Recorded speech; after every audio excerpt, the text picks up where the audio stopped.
தினம்தோறும் விளக்கேற்ற நல்ல எண்ணெய் இதயம் நல்லெண்ணெய்.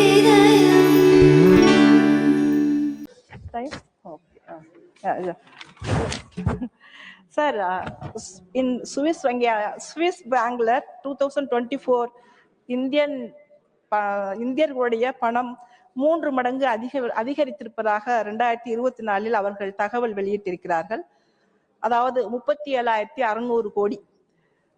கருப்பு பணத்தை கொண்டு வந்து சேர்ப்பதாக சொன்ன பிரதமர் இப்பொழுது என்ன நடவடிக்கை எடுத்திருக்கிறார் என்பதை பற்றி நான் அறிந்து கொள்ள விரும்புகிறேன். நீரவ் மோடி 14,000 கோடி, லலித் மோடி 1,700 கோடி, விஜய் மல்லையா 9,000 கோடி. இந்த பணத்தோடு அவர்கள் இந்த நாட்டை விட்டு தப்பி சென்றார்கள். அவர்களை இங்கே கொண்டு வருவதற்கான ஏதாவது நடவடிக்கை எடுக்கப்பட்டதா என்பதையும் நான் இங்கே அறிந்து கொள்ள விரும்புகிறேன். 2018 நீரவ் மோடி தப்பி சென்றார். முடிவெடுக்க வேண்டிய பிரதமர் மோடி அவர்கள் தன் பொறுப்புகளிலிருந்து தப்பித்துக் கொள்கிறார். இதுதான் இன்றைக்கு நடந்து கொண்டிருக்கக்கூடிய மிக முக்கியமான ஒரு செய்தி.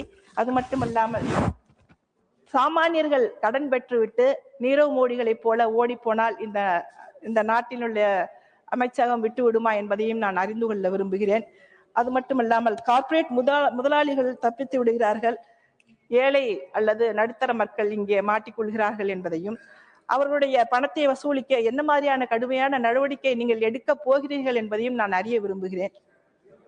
சட்டம் விதிகளை உருவாக்கும் பொழுது கலந்து ஆலோசனை செய்ய ஒரு அரசு முயற்சி செய்ய வேண்டும். அதில் வெளிப்படைத்தன்மை நிச்சயமாக இருக்கும். அது மட்டுமல்லாமல் இந்த மசோதா மிக மோசமான ஒன்று என்பதை நாங்கள் எங்கள் கட்சியின் சார்பாக இங்கே கடுமையாக நாங்கள் எதிர்த்து இங்கே பதிவு செய்கிறோம். நன்றி, வணக்கம்.